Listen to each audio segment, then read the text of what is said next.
Bonjour tout le monde. Welcome to day 5 of Day our 5. 14-day passive income. I wasn't sure what day it is. Family day, so we've been spending some time with the kids. Went for ice cream at Chocolat Favori, which is really good. We played some board games, so we've been having a good day. And Yes. our daughter's been making us exercise. To burn off those calories. Yes. So today we wanted to talk about other types of registered funds. So passive income. What are other types of registered funds you can use as mortgages? So we've covered RRSPs, Yes, TFSAs. TFSAs. So any other registered fund can also be used in the same way, so as a second mortgage on a property. And just to explain, there are education savings funds, and I'll talk about those a little bit, because I think that there's a few things that you have to think about if you're going to use education savings funds as a second mortgage on a property. And then there's also LIRAs. So government employees, I think it's some sort of pension or investment of some kind. So we don't know those, but I know a lot of people in Ottawa and government towns or government employees have access to those funds, and they can be used if they're self-directed LIRAs. Then they can be used as a second mortgage or third or even first mortgage, depending on the deal. Yes. So what I find with education savings funds, our son is 17. He's going to college next year. It's not really a good time to be using his education savings funds in self-directed mortgage because it's just too soon. He's going to be going to school soon. It's not worth it.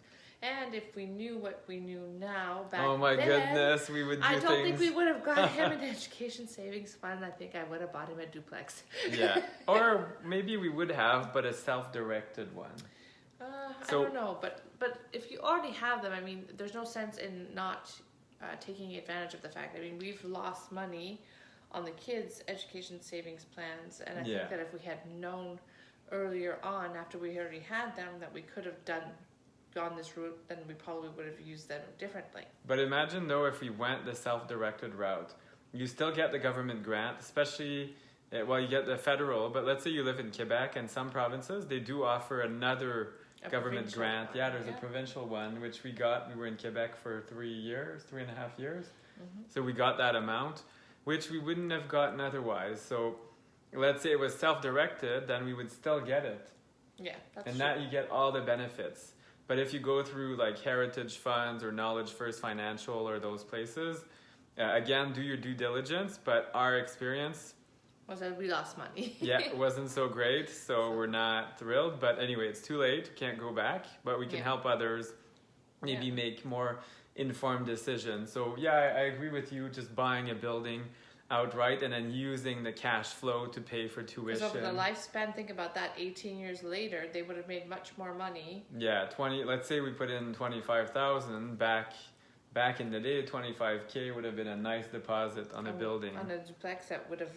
And in 2006, you didn't need to do 20% down on rentals. You could do 5 or 0. That's right too, yeah. Anyway. 0, imagine that. Now we're getting probably off worth topic. $1 million.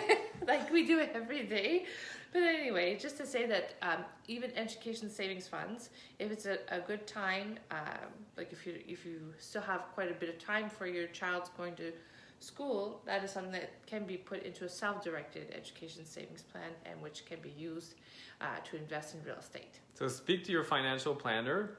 Make sure it's a financial planner that is, how do you call them?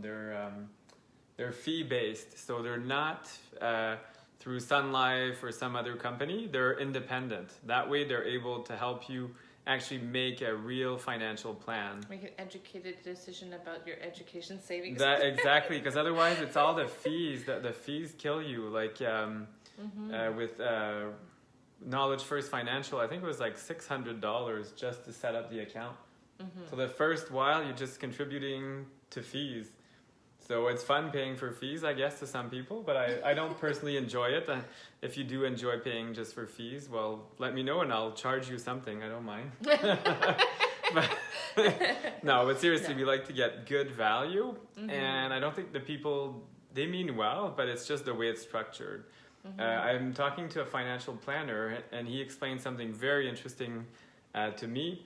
So it is a bit off topic, but the law of 72. So this is the number you take divided by the percentage. This is how long it's going to take to double your money. So let's say you're getting 1% interest. It's going to take 72 years to double your money. And then banks, I can't remember the exact numbers, but let's say you put 10,000 in a bank account and it's going to double in 72 years. The bank during those 72 years is making huge income off of it. So yeah, of course. That's why they're the bank.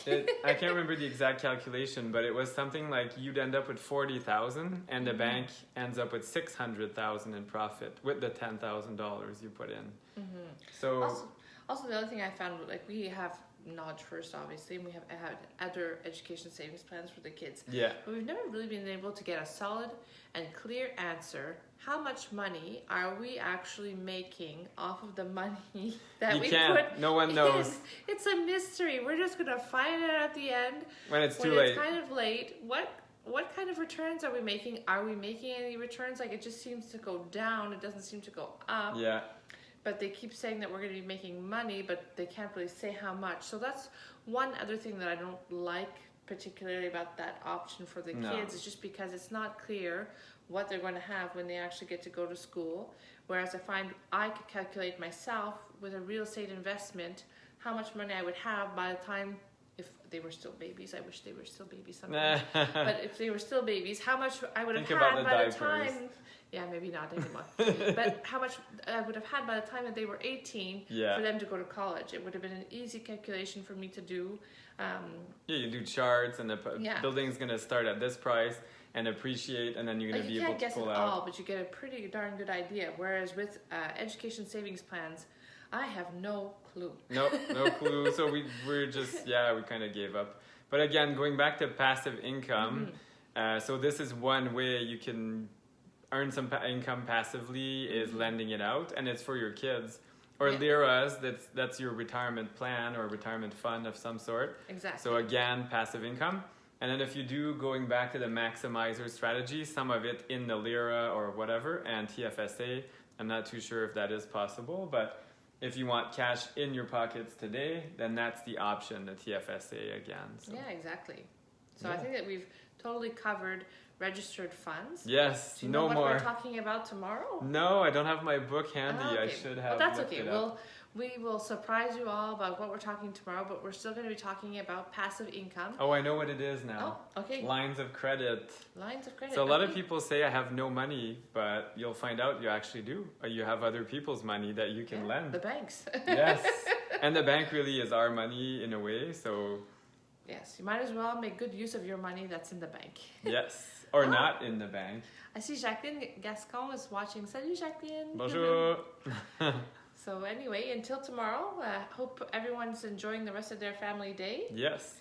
And that's it. Passive income. Send us your ideas if you have other suggestions. We're going to go through, like I said, it's 14 different ideas. So we've covered 5 now. And maybe we'll keep going. We'll see how it goes. Yes.